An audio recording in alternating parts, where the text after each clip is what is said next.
Yo, I was early on that one. My bad. What up, man? Hey, man, I'm doing good. How you doing, bro?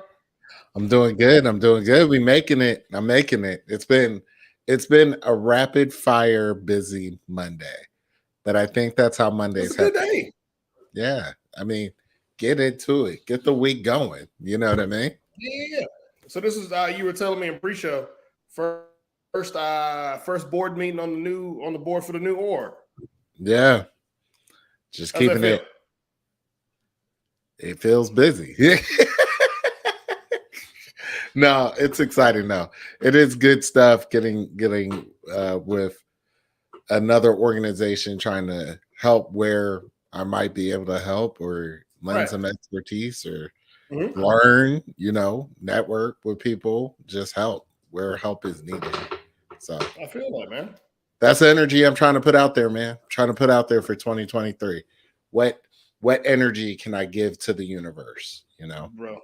I feel that, man. That's that is dope, bro. I am definitely proud that you jumped out there, right? And joined an organization's board.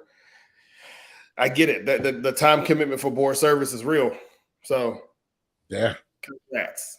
They didn't tell me. They didn't tell me. They didn't tell me these details. But no, it's cool. It's cool. It's cool. So, man, what about you? How was your weekend? What'd you do this past week? I don't even grilled yesterday. Uh-oh. Yeah. It was time. It was time. Weather got warm, snuck Hey, up on me. It was cold all week. you're right. And then the weather, that we got that nice little warm weather on Sunday. Candace was like, "Yo, you want to grill?" I said, "I sure do. That is the right I answer. sure do. Yes, it's warm. I'll grill. What'd you Yes, grill? just chicken and sausage, some shrimp. Just Can't go wrong. You just can't go wrong with the chicken and sausage. yeah. You can never go wrong. Can never go wrong, right? So Yeah. I felt like it was time. Hey, nothing wrong with that. That's what's Yeah. up. Sunday went to the neighbor, literally the neighbor right next door had a Kentucky Derby party. Wow. Never been to one. Wasn't really, it's like, yo, like the kids, our kids play together. So it's like, all right, all I Yeah. got to do is like walk across the driveway. Right. Bet. That's not bad. Did they have on the hats? So, all right. So here's the thing. We were like, yo, we're just going to go over. Right. Right. Like, and then all of a sudden we looked out the window and the kids were playing in the front yard with like real clothes on. Like they had polos and stuff on. And I'm like, oh.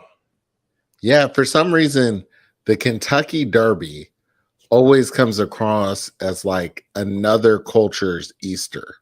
Like I was like, yo. It's like fancy out here. Right. Right. Like, literally, we were all like, I was in basketball shorts and a t-shirt. Oh, right. Yeah. Like, and it was like, Candace was like, she's like, oh, we have to put real clothes on. So then we ran it. So then me, I'm like, I'm going to grab what ain't wrinkled. I mean, I'm gonna put these pants on, these jeans, but I'm not wearing like full on, like I'm not wearing a blazer to walk across the driveway. Right. So it was all good. We were like moderately dressed. No, I feel that. So you did the party, you did the grilling. What else you do? I think that's it. Okay. We got a babysitter on Saturday, right? We had a babysitter. Okay. We went to go. On Saturday. We got a babysitter for the day, for the night. The whole day? For the night. So we made it last because you got to make these things. You got to get all the bang for the buck. Right? All the bang for your buck, baby. So we ended up going to see Guardians of the Galaxy.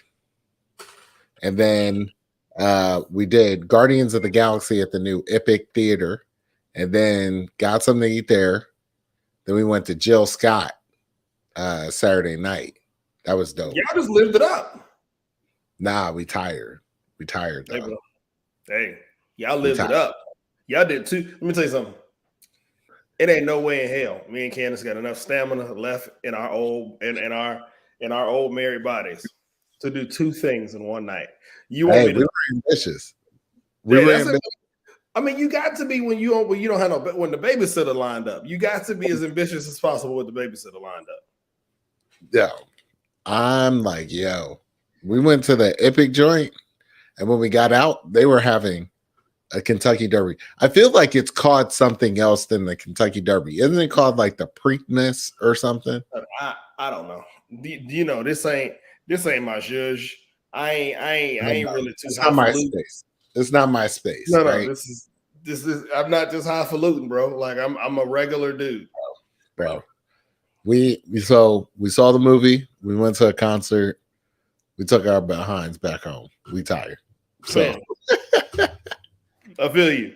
But I was proud of us. I was proud of us for making it happen. So you should be. You only get babysitters once in a blue moon, man. Like hey. I don't think you are adequately prepared. It's one of those many things that as parents or before you become parents, you're not adequately prepared on how hard it is to get a babysitter. People, and even when you have one, yeah, like going from 1 to 2, people don't tell you the babysitters significantly drop off after you have 2. It's like the graph does this. No, it doesn't even do. And then that's like a gradual. That's like a someone's committed. This is like, oh, I'll watch your one child. Oh, you have 2, right? Done. Done. Like I think we got my mama who live in Augusta, and we got her mama that live down the street, right? Like you ain't. Oh, Danielle got a new babysitter plug, but and I ain't seen no text message come through about no babysitter plug. Right, but you see Keisha bragging. You see Keisha bragging though, right? She giving up her kids all summer. See, my mama used to do that, and now she would shoot me in the face if I tried to give her my kids for the whole summer. Hey, my mama used to send me and my brother to New York for like the whole summer to stay with my grandma. And now, if I tried to get my mama to do that, fam, to watch her grandkids, ain't no way. Right. They would have brand new. What you talking about? Who gonna watch them? Oh, they got food allergies. They got food specific. I get you a week. Yeah. Mm-hmm. Hold on. She said community. She was gonna say she talked to him today because she didn't want to come off as not wanting to share the wealth. No, I believe it. She mentioned it to me. I just was like, that I don't know if that sound right, but is that a too apparently it sound right. It sound right enough. You know what I mean? Look, see, everyone getting popular now. Oh, everybody getting popped up. Danielle need to come downstairs and hop on the show and tell everybody about this. She gonna be the most popular person on the show. Right. She about to be super popular. Watch, her numbers are about to skyrocket because people gonna be on here like facts, dropping facts. Right. And then she got the nerve to say black owned too. Here they go. Yep. No. But seriously though, like babysitter came on. Had to have an adult night. Something to make you feel, you know. So Jill Scott was awesome. Jill Scott was awesome. It was the 23rd anniversary of Who is Jill Scott. Do you expect anything less from Jill though? Yeah, no. I mean, I don't really know that album as well, and that's rare for me not to know an album. But I respect the album now, and now hearing the whole album play out live, I respect it. She gets props. I think I just expect Jill to put out quality music, right? And I'm listening, by the way. I'm looking for something as well. No, it's all good. I just expect Jill to put out really good music, and so yeah. So that was Saturday. I'd never been to Chastain Park, so that was my first time. It was a good show. Oh, that's where your girl used to go see Brian McKnight all the time. Who? Candace. No, I said who? Go see who? You know, they did that to start trouble. I don't even know. I've never heard of that person before. That's I your don't buddy, even know. man. Who's my buddy?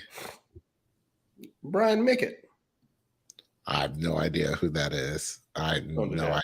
Don't do that. Who did you go see, Candace? She said we only went once. We saw Jill there. Oh, so you saw Jill there. Oh, okay. I don't know who that other person was that he was mentioning. I ain't never heard of that person. That's a random. Let me see here. All right, so I got let me see if I can pull this up for you real quick. I Uh-oh. wanted to hit you with wanted to see. Let me see if I can find it. Hold on for 1 second. Y'all gonna go see Erica Badu and Mos Def for the Can't Unfollow Me tour? That's coming to Atlanta. Hey, I don't know nothing about all that, man. Hey. I don't know nothing about all that. All right, let's keep going. I'm sorry, because I can't find what it is that I want to pull up. Tony, and whenever I figure it out, I'm gonna hit you. You with see it. this? Tony get there. Tony saying some stuff that grown people, we might need to edit our chat feed tonight. What? I don't know what they talking about. Here y'all go. I know I'm too safe for y'all, man. Was trying to see her for a long time, had tickets on tour in 2020. Yes, all true. All true. Y'all gonna end the summer with a third kid. That's what I'm talking about. Y'all better be careful out here in these streets, man. Hey, stop. I need time out. Because, hey, I ain't playing that game. Oh, did you see what Danielle said? I forgot to tell you about that. So, I hadn't seen it yet, but she said, "Did you tell him about that Pastor Troy concert in our neighborhood?" Shut up! Y'all had a Pastor Troy concert in your neighborhood? Yeah. Damn, how did I not get an invite? You could have just said, "Hey, happening right now, Pastor Troy in the hood," and I'm on the road. We didn't even get the invite. I think we might have been at the couples dinner thing. I would have been on the road. All right, here you go. So I got a question. What is this? So if you, what is this? This looks weird. What is this? I can't hold on. I can't zoom in. Is this a chat thing? Is this one of them AI things? No, man. So this dude on the interwebs, he does caricatures of people. And so I was like, yo, I have to share this with Carrie because I want to know if this is what he handed you of you and Danielle. What's the response? What's the response? How much? What's this, $1? Hey, so this is the caricatures from the fair, right? So I'm assuming they gonna hit you for the 20. But why do my man beard like that though? Why you do his beard like that? Hold on, why? Hold on. So let me ask. So Keisha asked the same question. She said, "How much did they pay?" I there's a dollar amount that makes it okay, right? Like, I mean, I guess you know what you're getting into when you sit down and let somebody draw your caricature, but fam. But then why you make her eyes like that though? Her eyes aren't even that big. Like, why they make him? And he high. He just dry snitching all day. What's up? But what's the thing right here on his face? What is? You talking about his nose? That's his mouth. Oh, you talking about on the side? Yeah, that's his mouth and his little mustache. You see the way he played my man with the mustache with the squiggly joints. He played him. So yeah, so that was my. I figured I want to open up the show every show. I want to hit you with a random question or something that completely catches you off guard to get your honest reaction to it. I think my honest reaction to this is okay. I followed my man on Instagram. He is pretty funny. Let me stop the share. He is pretty funny. I'll shoot it to you.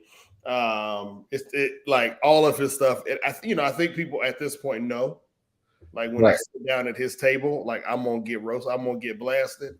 But my man is but everybody's been. I don't think I've seen anybody that's been a bad sport about it at this point. Man, he played my man with the mustache. Though. He played him. Hey, can we talk about the Met Gala? You ready? That's what I've been waiting on. I'm just saying. I don't know what the Met Gala is. Yep. And I've heard that it might be Met Gala. I think Gala, it's the same. I think it depends on where you're from. I think I say Gala. Uncultured. That's what I'm saying. I say Gala. I'm uncultured enough to know what this thing is. Like, I know what it is. Like, I know people go, right? I don't know what they do there. I don't know what charity. I mean, I do. It is a legitimate fundraiser. Okay. Yeah. Doja Cat is on my list of worst dressed. Like she looks like a bad version of Halle Berry's Catwoman. She looks like something out of Hunger Games. Like she looks atrocious. I don't understand. Since you brought it up, I'll pull her up. Pull up yours. I mean, some of the ones I found look weird as hell, and I just don't understand what's going on anymore.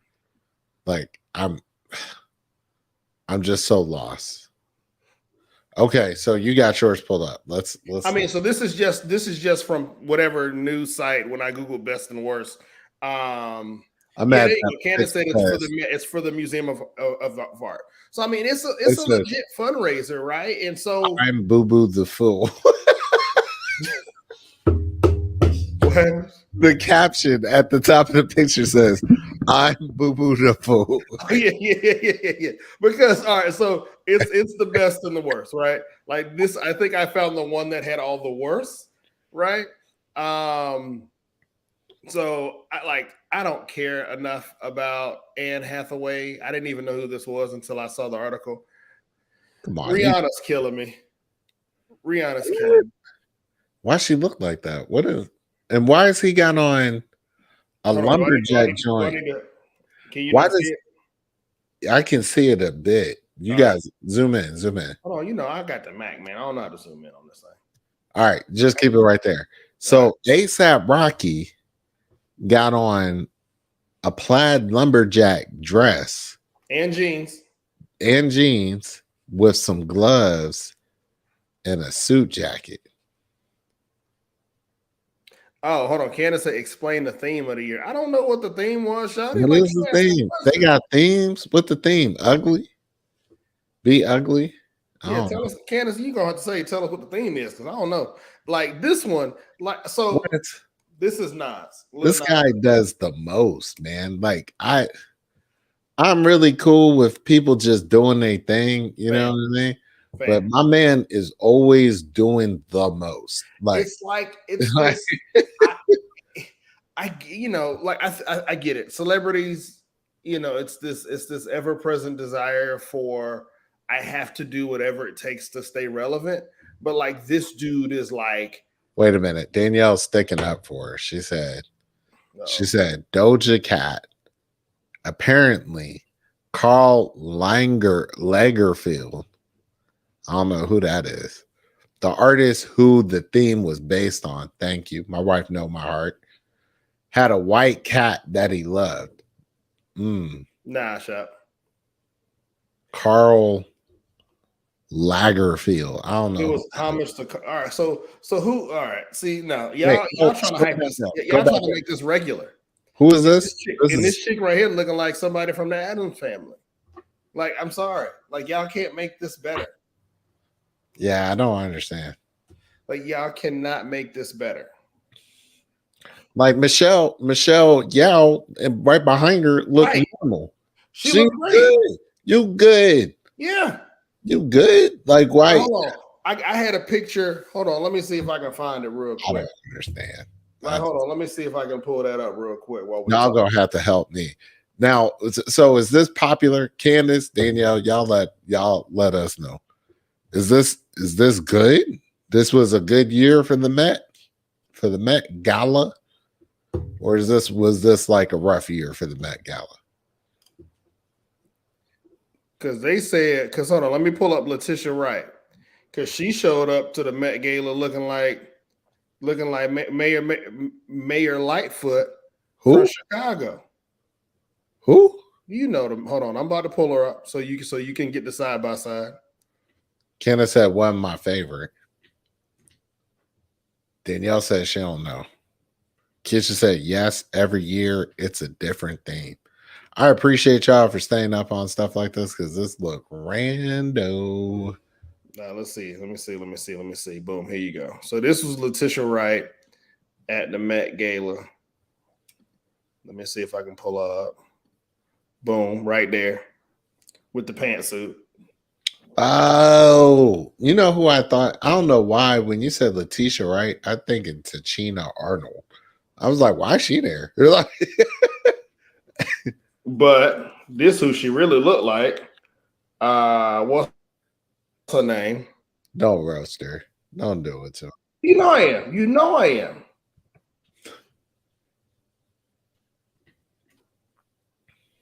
You know I got to. I'm mad said Mayor Lightfoot Beetlejuice. This who she showed up to the gala looking like. But why did it say when you Google, when you type it in, it said Mayor Lightfoot Beetlejuice? Because she does look like Beetlejuice. Can you go? I need to see what that Google pulls. I need you to take out Chicago and type in Mayor Lightfoot Beetlejuice.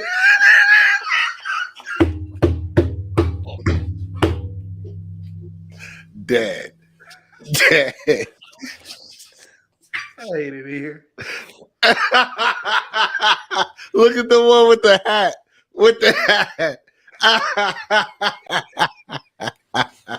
Oh no. No, not the default Beetlejuice.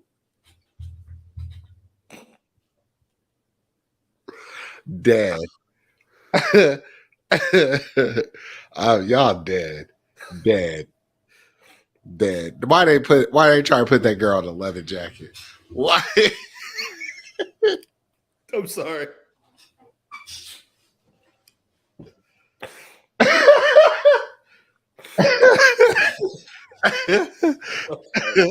All right, we got off track, man. Off track. I'm so mad at y'all. I'm so mad at y'all. Why would you do that? Why would y'all do that? Sorry, that's my bad. Can I show you mine? Hold on. Yeah, jump on in here. I'm pulling mine up. My worst dress. I'm just trying to see. Like this don't even make sense to me. Right? See, I don't get it. I don't get it. I'm like, what is going on? Like, what's the fam? This looks like throw up. With that on. This looks like throw up. She is sitting down. No, but she can't go in the gala with that on. It look like when your candle run over. That's what all this look like. They look ridiculous. They look like a mob of candle wax. That looks like spoiled. That looks like spilled milk. All over the place. I'm not going to comment on what that looks like. I'm pass. Somebody said that look like when you get extra gravy on your oxtails and then it start to cool off. I wish I would see somebody walking around like that. So somebody on Twitter said that look like extra oxtail gravy. If this don't look like sweet potatoes. You know what? I'm not see that looks like when your toddler had an explosive diaper and it done came out the front and the back. That's what that looks like. No, this looks like when your kid has like a chocolate popsicle and they trying to run around and you like it's gonna spill. And I know exactly. No, you know exactly. Stop. What is this? What is this? Stop. Like it's just not real. Like I doubt for a second that this is. Is that in the okay? Candace and Danielle. Is this in the theme? Is this what Is is this? is the hot whipped cream look in the theme? This looks like a s'more.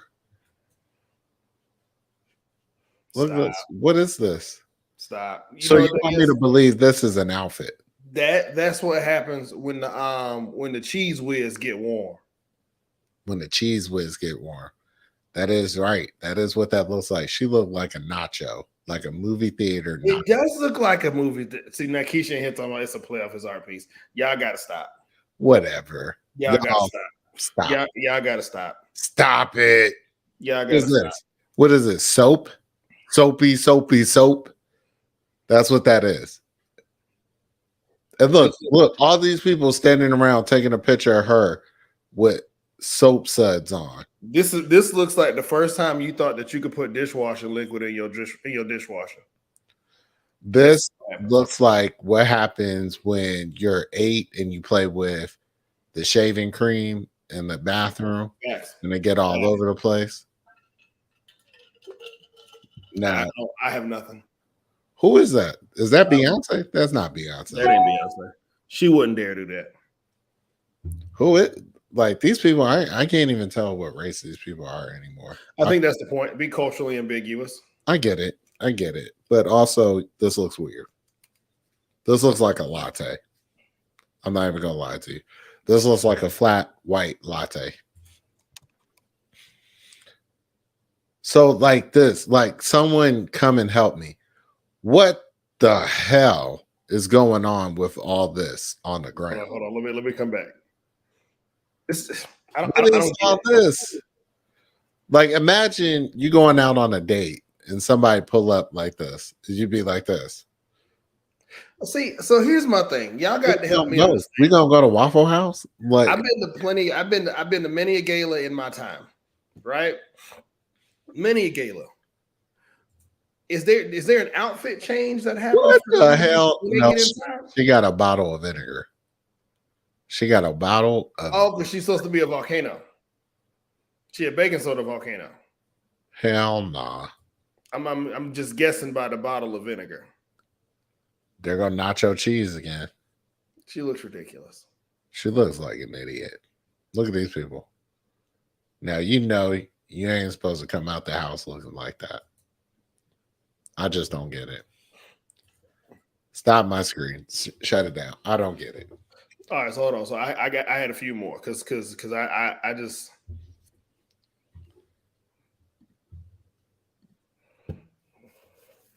I know she just got out of prison in Russia.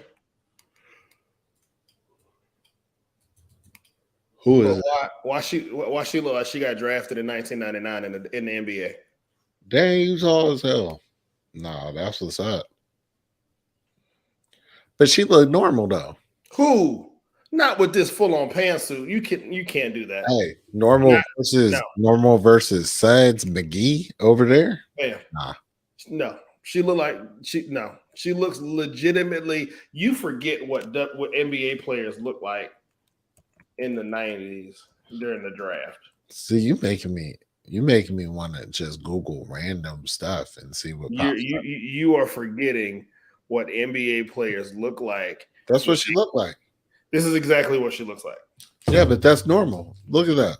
That's not normal. Like, does my man Amari Stoudemire have an 8-piece, 8-button suit on? That's a long ass jacket. And he looks like Brittany Griner. And this is not me seeing it. Like, I could care less, gay, straight. Like, that's not this. This is, she legitimately looks ridiculous. I think she looks normal compared to Doja Cat walking around looking like a cat. My bad. I don't get it. Did you see this other stuff that went down outside of the gala? Hold on, no. I got to give you my best dress. Best dress.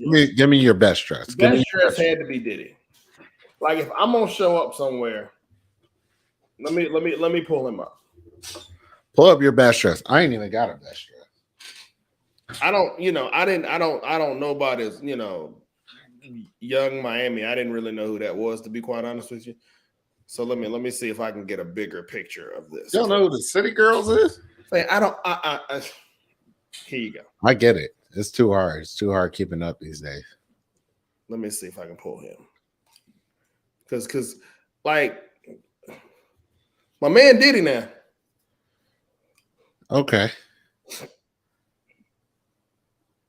I don't know if I could pull it off, but Diddy was clean. I don't know, man. I respect the black on black on black on black on He black. looks overdressed for an episode of Tombstone. He looks like Dracula crossed with Tombstone and Prince. This is what Blade looked like when he showed up at his wedding.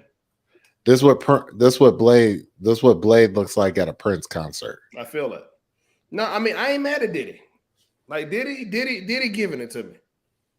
Dwayne Wade, on the other hand, looked like a bad episode of The Matrix.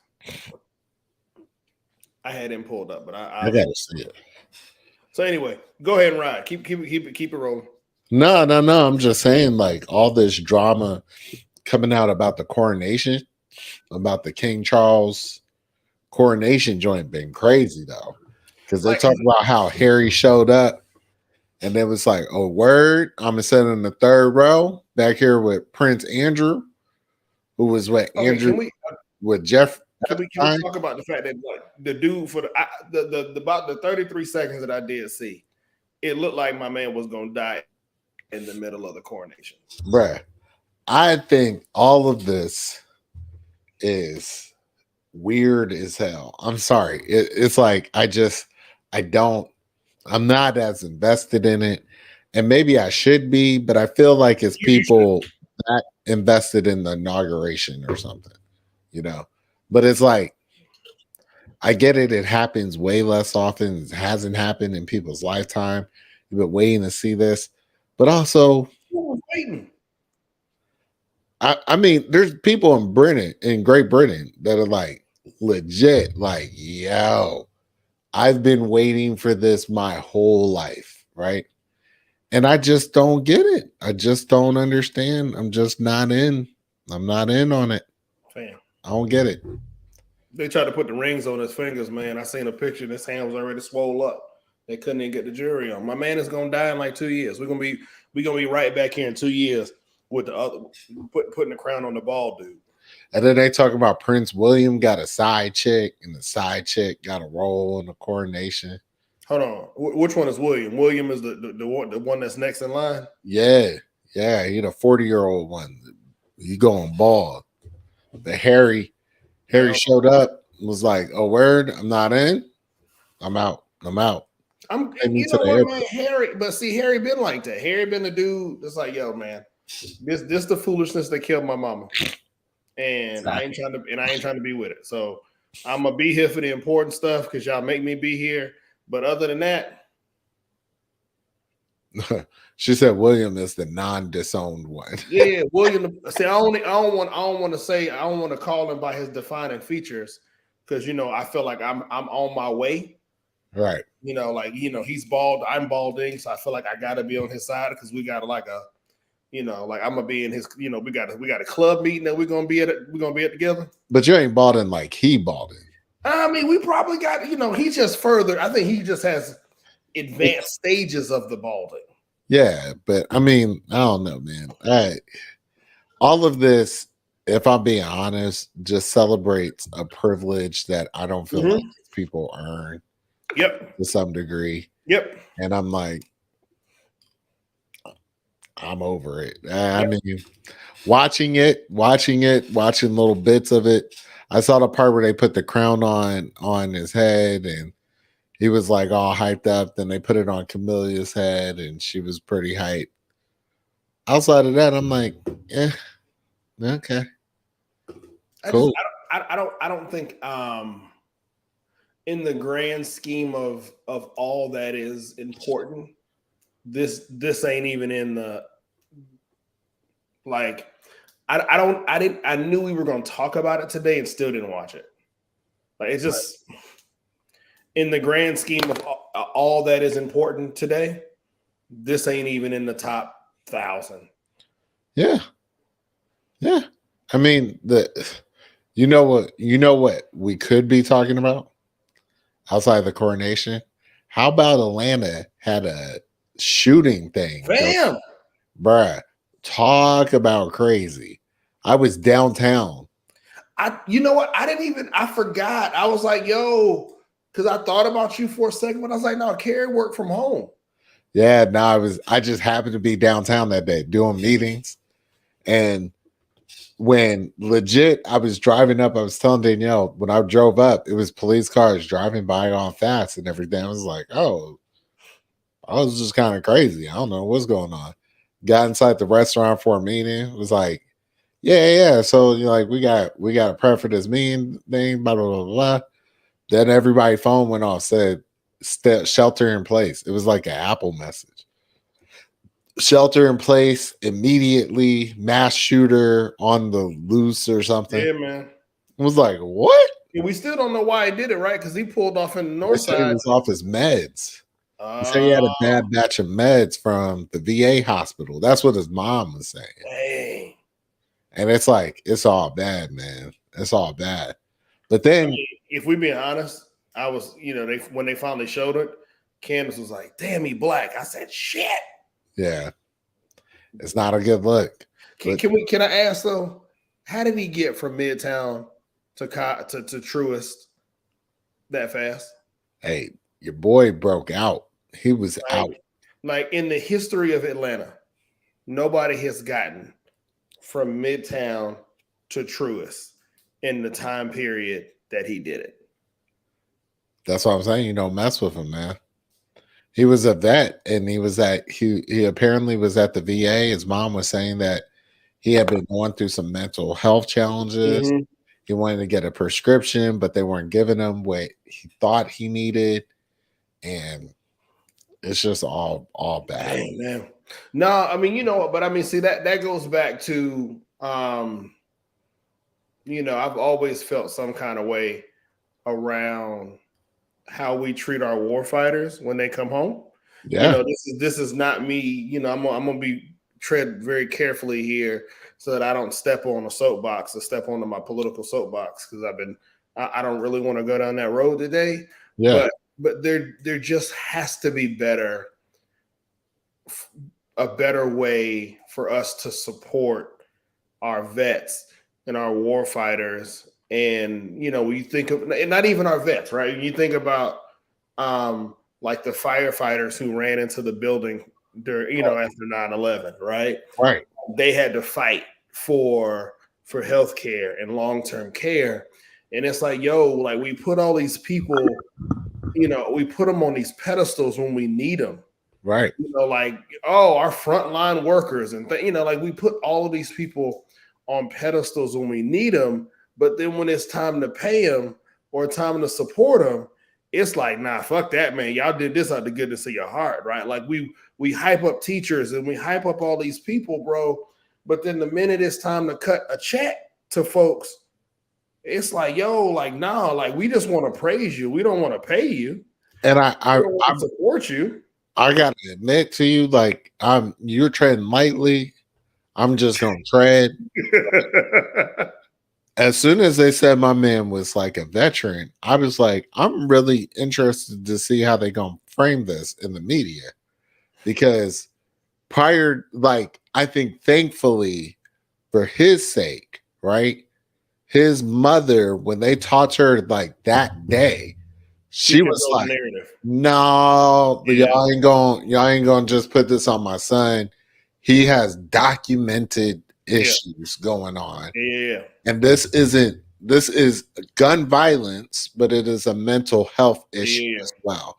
I mean, but you can see how fast you can even see how fast the news moved on, right? Like even in Atlanta, we don't talk about that shooting, but we're talking about the one the new one that happened in Texas. Hey, I can't even go to Texas because, spoiler alert, they are my villain of the week. That's what I'm saying, right? Like, and so you can tell how much this thing became a non-story because mom owned the narrative of nah, this was mental health. The But news media was like, oh, okay, cool. This is just mental health. Nah, that ain't important enough in America. Let's go over here and talk about the dude in Texas who rammed, he killed 8 people, injured 10 by ramming his car into an illegal immigrant center, right? it's crazy. It's just crazy. Yeah, Like, I don't understand. And like, for it to be a mental health issue, I wish they would have stayed on it longer. Mm-hmm. I think there's room there to have this conversation about how can we better support our vets, Or to how can we better help them support transition. people in general, right? Right. Like my man is But so I mean, right, if you right? can't help anybody else, help the person that put their life on the line Every day, on man. this country. Every day. Like, It's we like, send politicians to Washington, D.C., the state capitals all the time. We elect people. We talk about this party, that party, whatever. Soldiers have volunteered, put their life on the line for your freedom, and we can't support them with nope. adequate health and support services Man. as they transition into civilian life. Yeah. I mean, you should hear the horror crazy. stories from people whose loved ones have died in war. Yeah. And just for their families to receive benefits after. Like, it's like it amazes me how cavalier we are with our war fighters and with their lives. We will send them anywhere at any given point to quote unquote die for our freedoms.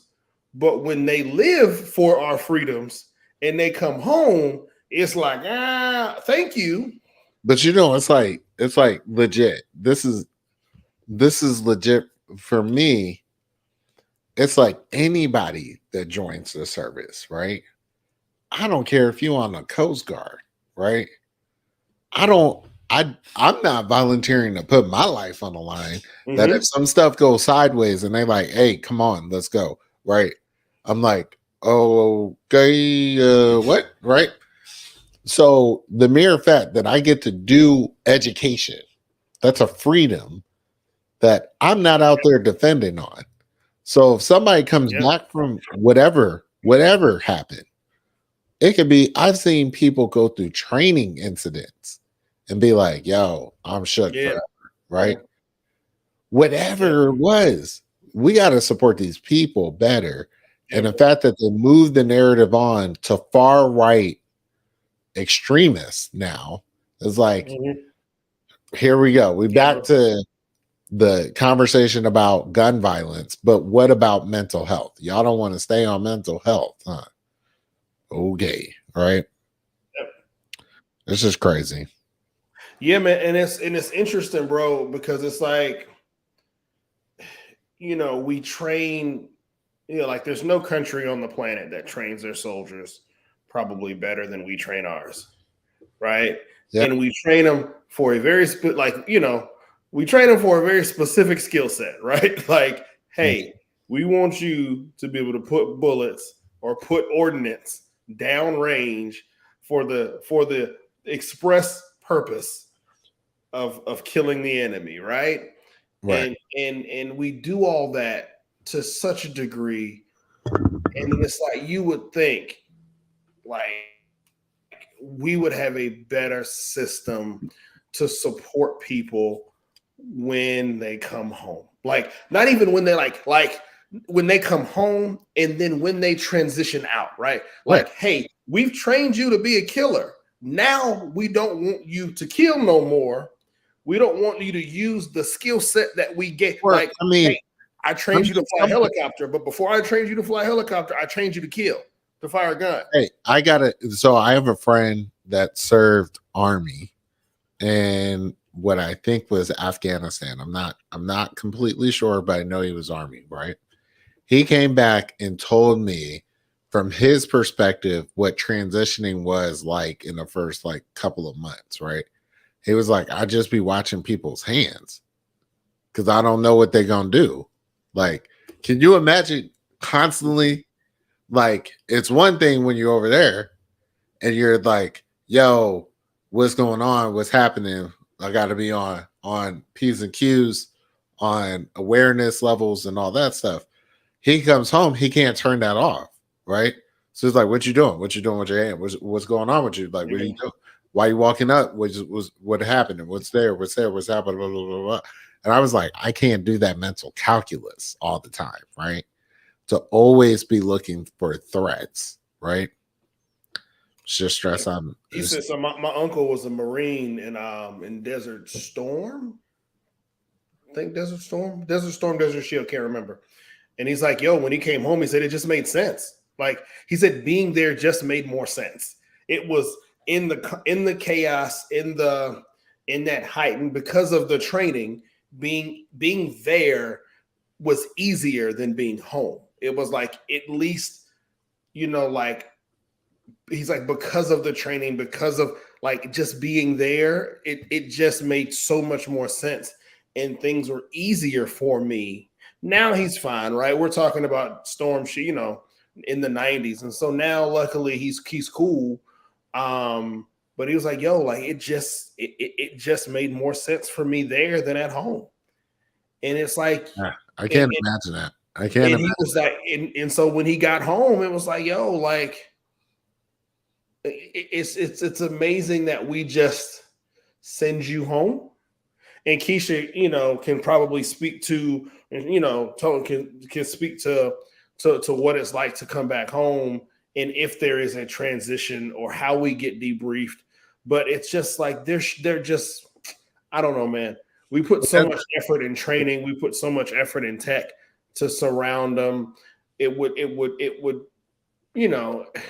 we're talking about drops in the bucket, man, about how we support people from a healthcare, mental health, Right. physical health perspective. Soldiers come home with missing limbs, but it's like it literally takes an arm and a leg for them to get replacement. To get the I don't even know what the replacement limb, or what do they call it? The artificial joint, man. It's Now, see, like I understand that Congress is authorized to declare wars and stuff like that. Mm-hmm. But it really does seem like you shouldn't be able to declare these things unless you fought in one, right? That's crazy as hell to me, right? Like you don't really understand the cost of what you're asking of people to do. And I mean, I don't know the final numbers on the war on terror, how many soldiers we lost, but you think about that. That's a crazy amount of people that have lost their lives, right? Mm-hmm. And for the next thing that comes up, because war is inevitable in society, right? Eventually, someone somewhere is going to be like, I think it's time to go. I think we got to use the soldiers. And they look at those services from a tool standpoint, right? And that's the scary thing of that, because in school pieces. In school, when we studied, I studied international affairs in college. We looked at it as guns versus butter, right? And in all of these decisions, we have, Whoa. Do we send guns or do we send butter? And Right. so guns are guns. Butter is the economic support. Or do we send the State Department, or do we send financial aid packages? Or and so understanding that you reach a tipping point on, if I send, you're gonna send both. It just depends on the calculus that somebody that's sitting in a suit decides, how much of each do we send and when do we send it? Right. And so how important is our relationship in that country? And that determines what we send. And it's like, now, you ever seen this? It's like a special about Vietnam. It's called The Fog of War. You ever seen that? I didn't. So I struggle with it, man, because I don't. It's like it's almost like a biographical joint about Robert McNamara, right? Who was Secretary of Defense for a while, right? Mm-hmm. And he's talking about how basically once they started doing napalm and things like this, they would give napalm to these pilots and then tell them that, hey, you got to go drop napalm. But the pilots would consistently never drop. They would like say, oh, there's an issue, or I can't drop it. It's malfunctioning, or the plane flew weird, or I saw something in the sky and it threw me off. And he called it the fog of war, which is when there's war, there's crazy things happening. You have no idea what's going on. You don't know what they're doing. They don't know what you're doing. And specifically during the Cold War in Vietnam, it's like, we don't know what they're trying to do and why they're trying to do it. So we're thinking about countermeasures to counterbalance whatever they're doing over there. They're doing the same thing. We're going round and round and round. And it's like, he called it the fog of war can justify why you might drop a bomb next to a school or something like that, right? Or why you would place a bomb factory next to a school because of that, right? And it's just all these crazy things that I always remember that special, the fog of war, because it's like war is war. Yep, War is different. And unfortunately, what we're seeing now, like with Russia, is the rules of engagement are different for different countries, right? Like, it just is, like, and it's unfortunate, Keisha, Tone, man, I appreciate y'all for the battles that you fought on our behalf, man. It's rough and it's unfortunate, and I wish we lived in a place that supported your transition as parents back home, right? Because you got people coming home, right? Like I've been on detail for 6 months to a year on a submarine or forward deployed in the desert, or sitting in a chair and I got to pilot a drone and that camera is looking directly at my man so I can see this dude's face that I'm about to drop this bomb on. And then, but I want you to turn that off and then go home and be a parent, right? Or go home and be a husband. It's kind of crazy, and then we say, Keisha put it up here, we lost more soldiers to suicide than we did in Iraq and Afghanistan. And it's like, like we want you to light switch all the things that we taught you. But not just that. It's not even the things they taught you. It's the things that you see. Yeah. Yep. That you hear, right? Mm-hmm. Like my friend that was in Afghanistan, I feel like he told me at some point there was a store they went to every day. And then one day he was walking out that store and someone shot a RPG into the damn store and blew it up. And he was like, I was like close, like this close. And I'm thinking about it like, damn, I got into a car accident that I can't shake, right? Like, you ever like been in a car accident and you relive that car accident, right? Yep. I don't relive someone shooting an RPG missile into the wall. Or you think about, like, so Keisha brought up in the other post about the rules of engagement don't apply, right? Yeah. So you think about what our warfighters had to deal with in Iraq and Afghanistan, where boom, I got a kid walking up or a woman that's walking up, and we know they have on a suicide vest, or we know they have a gun in their hand, and now we're talking about, hey, warfighter man, woman, right? Like, hey, it's your squad or this child, right? And so now I'm saying, hey, warfighter man, I'm getting on my soapbox, and I promise I'm gonna get off of it. But hey, warfighter man, I want you to take this kid out, right? What does that do? Yeah, warfighter that has to kill a kid, or you think about like Rwanda or all these other countries. What does that do to our warfighter that has to compartmentalize? Now, I will say this, right? There is a certain level of, I think what we're talking about is like veteran trauma of being a soldier, right? This lived experience of being a soldier, going through this lived trauma, right? But I think there's similar trauma that people go through when you live in these violence infested neighborhoods Yep. in America, where people are constantly living under the boot of police or something like that, right? It's not the same. Like, it's not the same, but it is trauma that's lived through. And it, like, when people talk about the kid that makes it out of that neighborhood and succeeds or goes somewhere, there's some trauma that they have to process through to kind of get there, right? And it's crazy that when we're talking about mental health, we can talk about the act of violence or the act that caused trauma. We can't have a great conversation about how to process and live through that trauma. Yeah, I Right. feel it.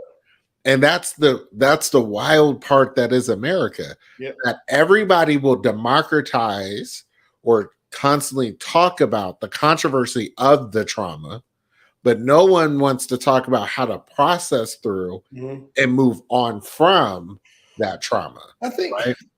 what we have in our country, man, unfortunately, is how do we care for how do we care for our people? Right. How do we have nuanced conversations that say how I expend resources for this community may be different than how we use and expend resources for this community, right? So I have a kid who lives in insert city. They, he or she is poor and they go to school hungry every day, right? That's a different kind of trauma that I have to then deal with as a school system or as a society. My son can't learn and is probably going to be disruptive if he is in school hungry. There's also a kid in that class who who is growing up in a neighborhood where he got no sleep because he heard guns all night outside of his window. Right. And then there's another kid sirens, right?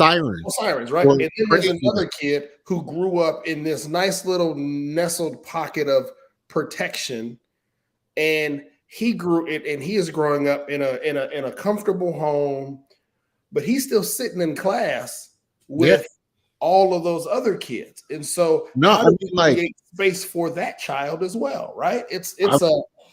I think even like there's this idea that our conversation just popped into my mind. Like, how would the world have been different if you could have gone back to June 20th, 1865, right?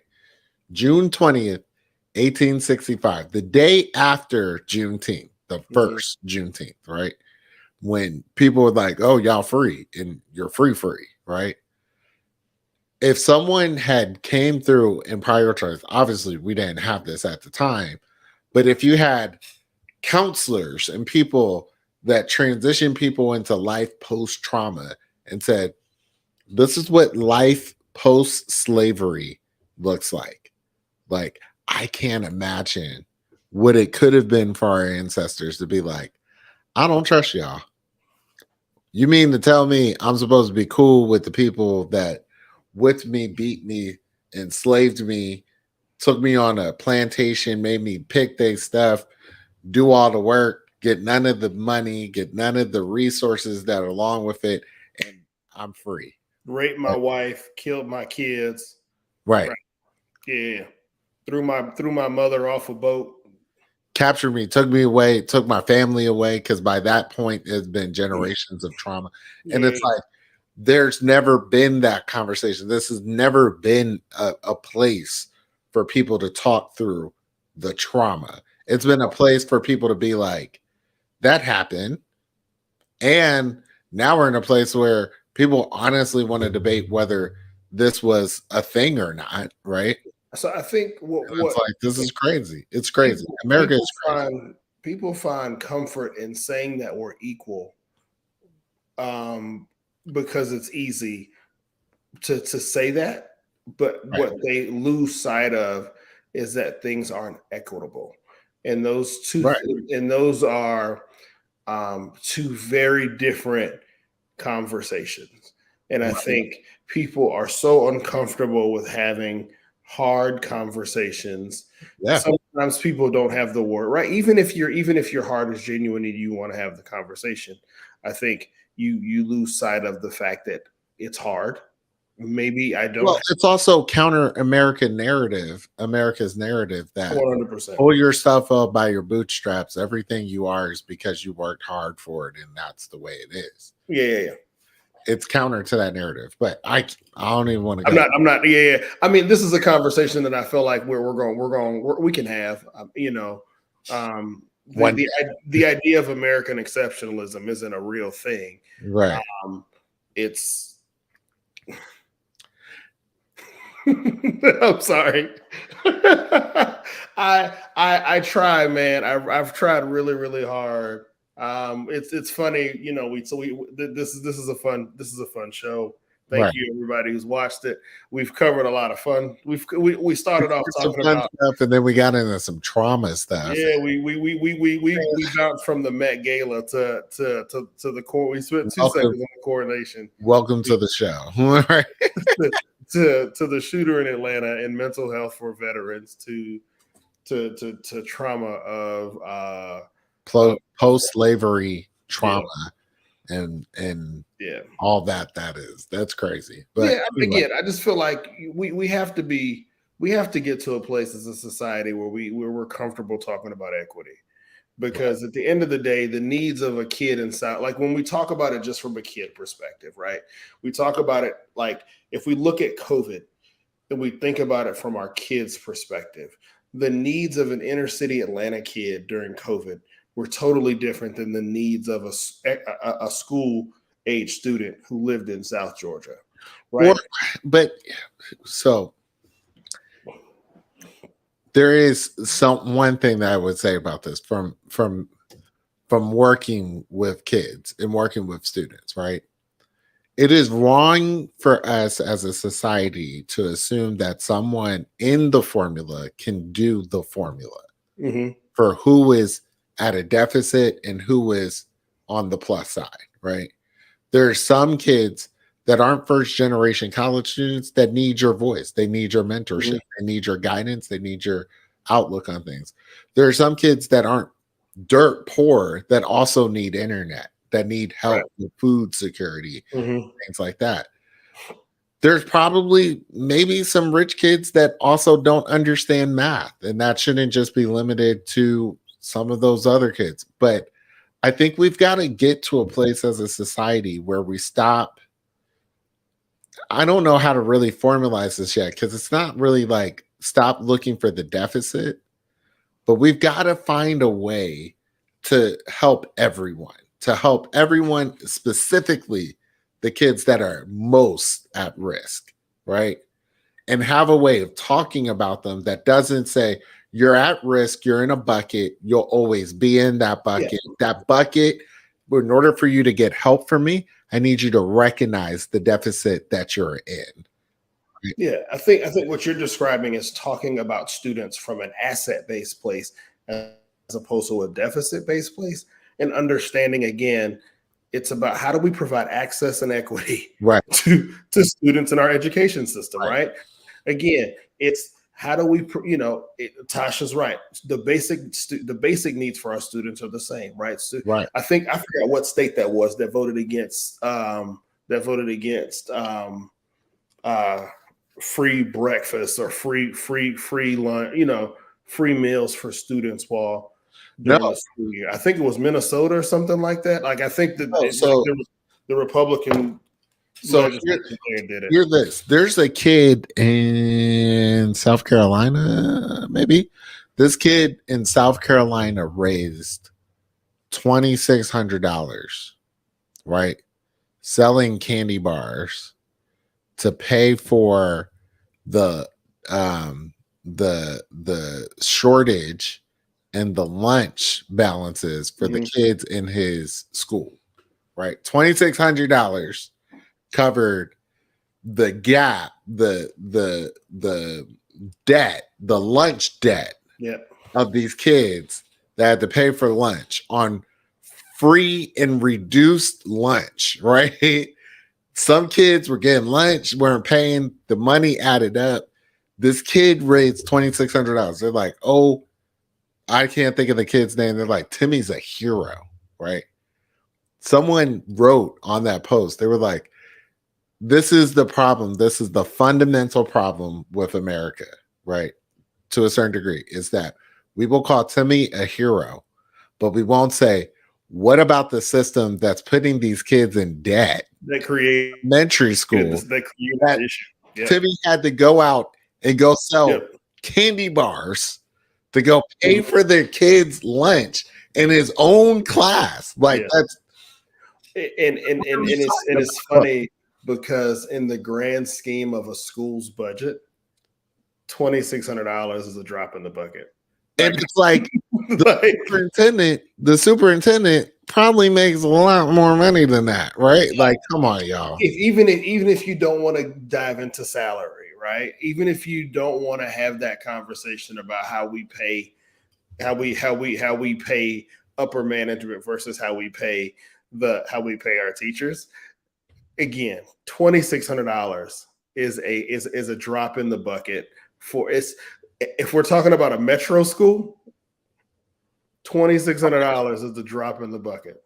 Okay, here it is. I found the article. Tasha said my kids' lunch account is always overdrawn. So it's actually your kids be trying to get two mains, Tasha, and they want to bring their lunch to school. So I found the joint that this is, and it's actually a little bit older. So this is ride with me for a bit. But Keone Ching from Vancouver, Washington isn't just your normal 8-year-old. He made keychains that go for $5 each and raised $4,000 to arrange the lunch debt of students from his school and 6 other schools. 6 other schools. An 8-year-old said, y'all can't figure out the debt. I'm going to make these keychains and sell them for $5 and pay off the lunch debt. Yep. Y'all. It's crazy. So it's easier for us to, again, it goes, this is the same damn conversation, right? Because we will call nurses and doctors during COVID heroes. We will call teachers heroes. We will call students heroes for raising money to pay off the debt of their fellow students, right? But we won't deal with the underlying cause. We won't, it's easier for us to prop up the one than it is for us to deal with the underlying issue. Even if dealing with the underlying issue is a drop in the bucket from a financial perspective, it doesn't play well when you have a system that says everybody has to pull themselves up by their bootstraps, even though nobody in the history of boots has pulled themselves up by their bootstraps. I just don't get it. I don't get it. Man, real talk. It's funny because I know Gwinnett County still sitting on my son $40 that we put $40 in Xavier's lunch account when he started kindergarten 5 years ago. He going into 5th grade. That kid ain't never ate lunch at school. All the damn taxes I'm paying, I don't understand. So where the money going? Where the money going? That's what I want to know. I just don't get it. So anyway, I'm a step off because y'all know I ride this politics. Your boy Jeffrey got an opinion about everything when it comes to politics, and dude, so and it ain't even like I gotta tread lightly for a work reason, right? It's just it's a mental health reason why I tread lightly on politics now. It's just like because the system frustrates me enough because I'm putting my hands up. I just don't like y'all tripping. You can't because we got too many people that's flipping school boards and doing foolishness in our classrooms that as parents who care and as people who care about the greater good, it's not just my kids, it's our kids. So if you care about our kids and not just my kid, then you can't put your hands up. Like you can't just say, because you got to care. Like you got to keep showing up and you got to keep doing your part. Because if you don't, Mothers of Liberty is going to show up to your school board meeting and say, hey, I don't want you teaching slavery in school, or I don't want you teaching, whatever. So anyway, I'm stepping off my soapbox.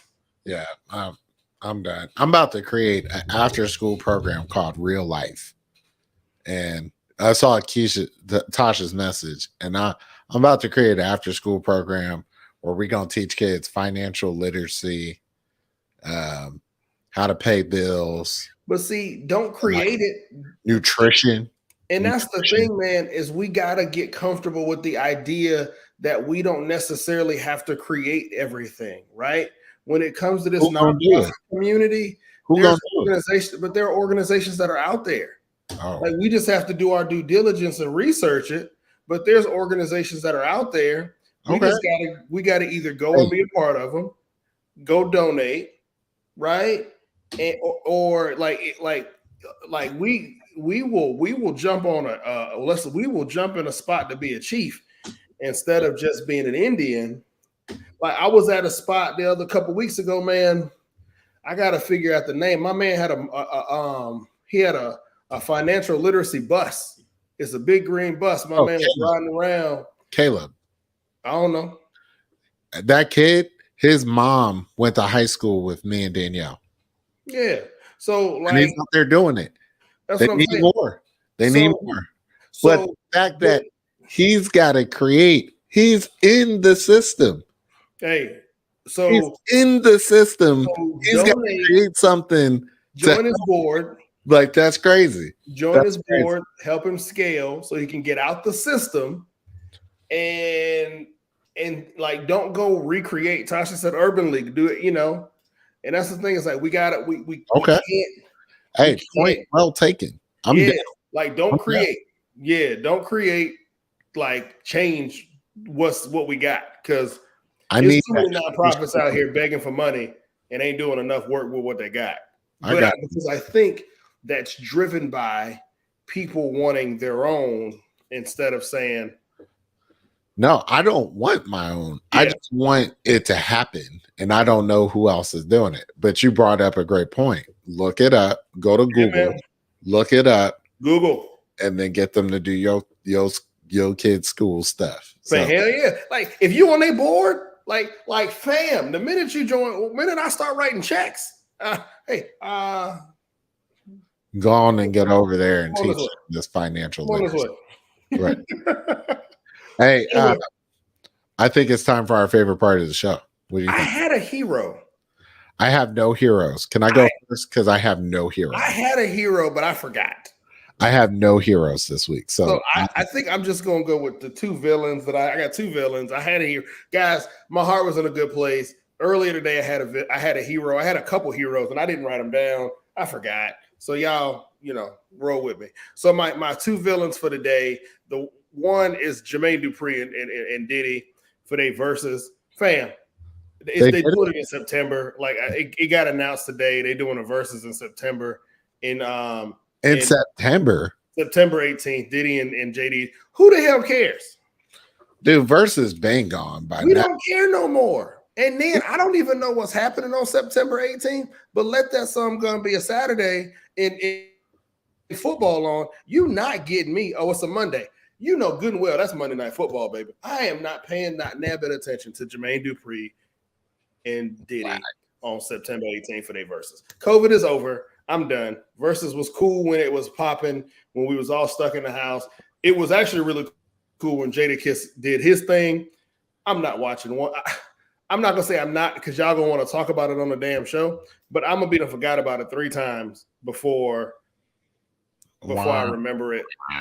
That's lame. They should have done that crap 2 years ago when Versus was hot. Right. And then my other villain for the week, I'm tired of there's a section of Instagram now where everybody feels like they gotta give like the self-help advice. It's like, or the people who are on Instagram and they're like, one person is doing self-help or financial literacy or LLC stuff, and then the other person is just sitting over there quiet talking about stop. It's dumb, it's whack, you look stupid. Like, maybe my whole villain is just the idea of social media influencers, period, all of them in a bundle. But it's really the main ones that kill me are the ones who are like quiet while somebody else is giving bad financial advice. Just do that.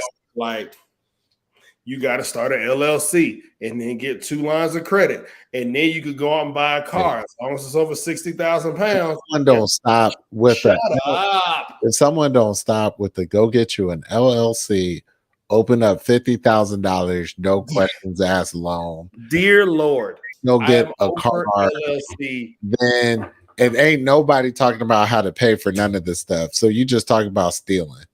You just steal. I am over LLC Twitter or over LLC whatever. So those are my 2 villains. Who you got? My villain is the state of Texas. The whole damn state. The hell is going on in Texas? Y'all had shooting. Then a couple weeks later, you had another shooting.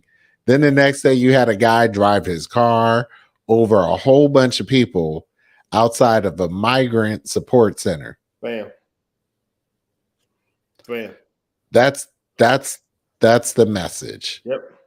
You can't be out here talking about gun violence and reporting on DEI initiatives and doing all this stuff if you got people doing shootings like crazy and then had the nerve to drive over some migrants that was minding their damn business.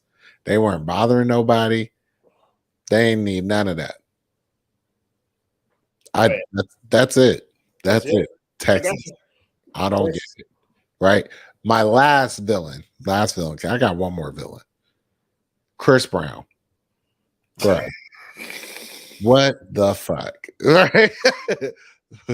What in the entire whole fuck is going on out here where Usher threw you a birthday party and then you had your security jump him? And I'm just thinking to myself, are the security people not grown ass men? Okay. Like, who you hired for security that you're gonna be like, yo, go jump Usher? And they like, all right, well, I mean, he said beat him down. Like, you a grown ass man. That's why if they don't get they call Tyrone ass looking self up out of here with they bitch ass, you a grown ass person. You want to go fight someone, shoot the ones on yourself. They said Chris Brown jumped Usher.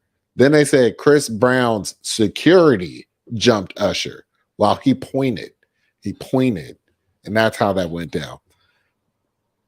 Like, sad, man. Amen.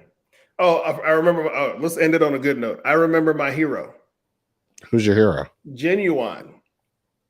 Because my man fell off that stage. If y'all haven't seen the video yet. I haven't seen it. Oh, God, I got to send it to you. Genuine fell off another stage and ended up underneath the stage, but never stopped singing. Hey. So, Genuine, I talked a lot of trash about you and how you need to hang it up. Professional. My man fell off the stage, he almost took the interpreter with him, was underneath the stage still singing. That's the kind of professionalism we need. It's not like that anymore. It's not like that anymore. So I'll send you the video. But Genuine, as we close the show, I know you're one of the few people watching with us today. Genuine, you are our hero for the week. He's the sole hero of the week. Live in your glory. Do you, boo-boo. Yeah, man. All right, man. Hey, man, we went long today. We went real long. We were supposed to be a hard hour. For those that are still watching with us, thank you for riding with us through the foolishness of the first 30 minutes and then the seriousness of the last 30. So thank y'all. We appreciate y'all. We'll be back next Monday. Peace out, y'all. I'm Jeff, baby. I'm Kerry. Peace out. Mondays.